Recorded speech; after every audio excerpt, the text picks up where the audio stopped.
ಇಂದಿನ ವಿಡಿಯೋನಲ್ಲಿ ರಿಬ್ಬನ್ ಪಕೋಡ ಮಾಡೋದು ಹೇಗೆ ಅಂತ ನೋಡೋಣ. ಬಹಳನೇ ಸುಲಭ, ಹೆಚ್ಚು ಸಮಯ ತಗೊಳ್ಳೋದಿಲ್ಲ. ಸಂಜೆ ಟೀ ಟೈಮ್ಗೆ ಅಥವಾ ಊಟಕ್ಕೆ ನೆಂಚ್ಕೊಳ್ಳೋದಕ್ಕೆ, ಟೈಮ್ ಪಾಸ್ಗೆ ಏನಾದರೂ ತಿನ್ನಬೇಕು ಅನ್ಸೋವಾಗೆಲ್ಲ ಈ ರಿಬ್ಬನ್ ಪಕೋಡನ ಮಾಡಿ ಒಂದು ಡಬ್ಬಿನಲ್ಲಿ ಹಾಕಿಟ್ಕೊಂಡಿದ್ರೆ ಬೇಕಾದಾಗ ತಿನ್ಬೋದು.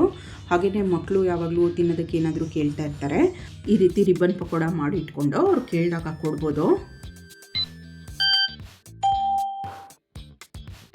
ನೀವಿಲ್ಲಿ ನೋಡ್ತಾ ಇರೋ ಹಾಗೆ ಇಷ್ಟೇ ಕ್ರಿಸ್ಪ್ ಆಗಿರುತ್ತೆ. ರುಚಿ ಕೂಡ ತುಂಬಾ ಚೆನ್ನಾಗಿರುತ್ತೆ.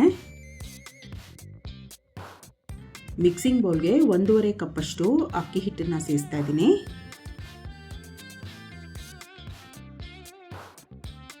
ಅರ್ಧ ಕಪ್ಪಷ್ಟು ಕಡಲೆ ಹಿಟ್ಟು,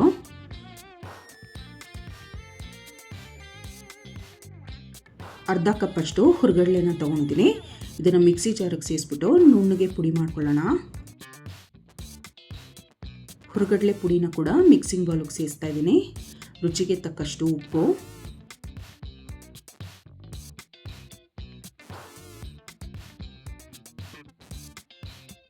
ಒಂದು ಸ್ವಲ್ಪ ಹಿಂಗ್ ಕೂಡ ಸೇರಿಸೋಣ. ಜೀರಿಗೆ 1 ಟೀ ಸ್ಪೂನ್, ಓಂಕಾಳು ಕೂಡ ಸೇರಿಸ್ತಾ ಇದ್ದೀನಿ, ಅರ್ಧ ಟೀ ಸ್ಪೂನ್. ಅಚ್ಕಾರದ ಪುಡಿ ನಾನಿಲ್ಲಿ 1 ಟೀ ಸ್ಪೂನ್ ಅಷ್ಟು ಹಾಕ್ತಾ ಇದ್ದೀನಿ. ನಿಮಗೆ ಖಾರ ಎಷ್ಟು ಬೇಕಷ್ಟು ನೋಡ್ಕೊಂಡು ಹಾಕ್ಕೋಬೋದು. 1 ಟೇಬಲ್ ಸ್ಪೂನಷ್ಟು ಬಿಳಿ ಎಳ್ಳನ್ನು ಸೇರಿಸೋಣ.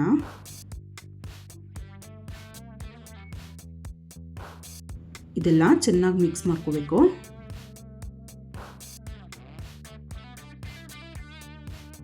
ಸುಮಾರು 4ರಿಂದ 5 ಟೇಬಲ್ ಸ್ಪೂನಷ್ಟು ಎಣ್ಣೆನ ಬಿಸಿ ಮಾಡಿಬಿಟ್ಟು ಸೇರಿಸ್ತಾ ಇದ್ದೀನಿ. ಎಣ್ಣೆ ಬದಲಾಗಿ ನೀವು ಬೆಣ್ಣೆ ಕೂಡ ಹಾಕ್ಕೋಬೋದು. ಬಿಸಿ ಇರೋದ್ರಿಂದ 1 ಸ್ಪೂನ್ನ ಬಳಸಿ ಇದನ್ನು ಮೊದಲು ಮಿಕ್ಸ್ ಮಾಡ್ಕೊಳ್ಳೋಣ.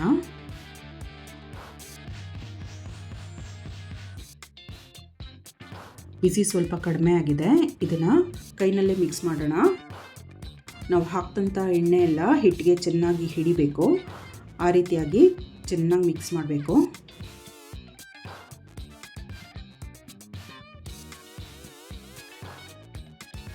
ನೋಡಿ, ಚೆನ್ನಾಗಿ ಮಿಕ್ಸ್ ಮಾಡಿದಾಗಿದೆ. ಕೈಯಲ್ಲಿ ಹಿಡಿದ್ರೆ ಅದು ಹಾಗೆ ನಿಲ್ಲಬೇಕು. ಇದು ಕರೆಕ್ಟ್ ಆದಂಥ ಹದ. ಇದಕ್ಕಿವಾಗ ಸ್ವಲ್ಪ ಸ್ವಲ್ಪನೇ ನೀರು ಸೇರಿಸ್ತಾ ಹಿಟ್ಟು ಕಲಿಸ್ಕೊಳ್ಳೋಣ.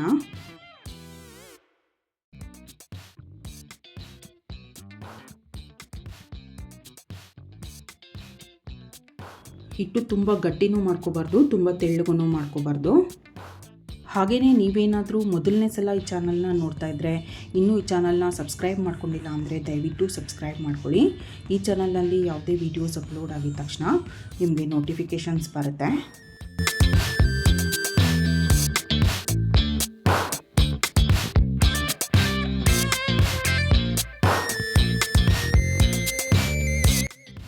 ನೋಡಿ, ಈ ಹದದಲ್ಲಿರಬೇಕು.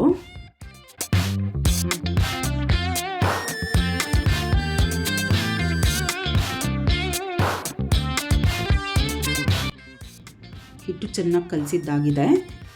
5 ನಿಮಿಷಗಳ ಕಾಲ ನೆನೆಯೋದು ಬಿಡೋಣ. ತುಂಬ ಹೊತ್ತು ನೆನೆಸಬೇಕು ಅನ್ನೋದೇನಿಲ್ಲ. ಯಾವುದೇ ರೀತಿ ಚಕ್ಲಿ ಒಳ್ಳಲು ಈ ರೀತಿ ಪ್ಲೇಟ್ ಬರುತ್ತೆ. ಇದನ್ನು ಸೇರಿಸೋಣ.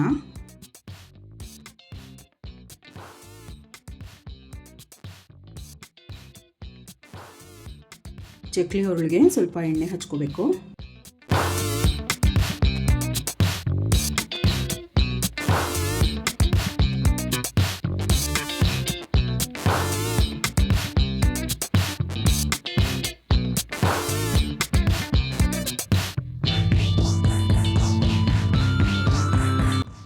ನೋಡಿ, ಈ ರೀತಿ ಹದವಾಗಿ ಹಿಟ್ಟು ಕಲಿಸ್ಕೊಟ್ರೇ ನಮಗೆ ಪ್ರೆಸ್ ಮಾಡೋದಕ್ಕೆ ಸುಲಭ ಆಗುತ್ತೆ.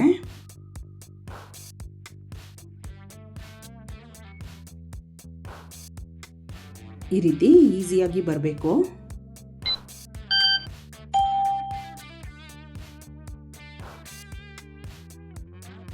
ಕಾದ ಎಣ್ಣೆಗೆ ನೀವಿಲ್ಲಿ ನೋಡ್ತಾ ಇರೋ ಥರ ಈ ರೀತಿ ಹಿಟ್ಟನ್ನು ಬಿಡಬೇಕು.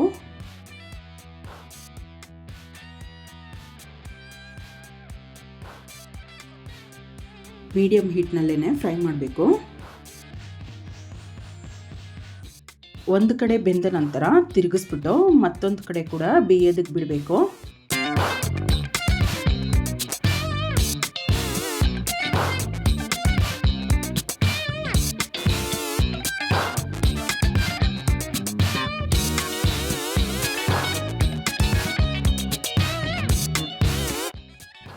ನೋಡಿ ಚೆನ್ನಾಗಿ ಬೆಂದಿದೆ, ಬಬಲ್ಸ್ ಎಲ್ಲ ಕಡಿಮೆ ಆಗಿದೆ.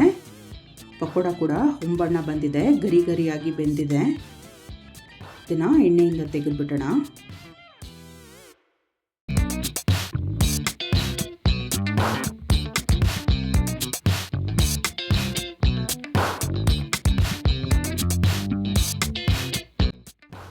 ರುಚಿಯಾದ ಗರಿ ಗರಿಯಾದಂಥ ರಿಬ್ಬನ್ ಪಕೋಡ ಸಿದ್ಧವಾಗಿದೆ. ನೀವು ಕೂಡ ಮಾಡಿ ರುಚಿ ನೋಡಿ. ತಪ್ಪದೇ ಈ ಚಾನಲ್ನ ಸಬ್ಸ್ಕ್ರೈಬ್ ಮಾಡ್ಕೊಳ್ಳಿ. ಈ ವಿಡಿಯೋನ ಲೈಕ್ ಮಾಡಿ, ಶೇರ್ ಮಾಡಿ. Thank you.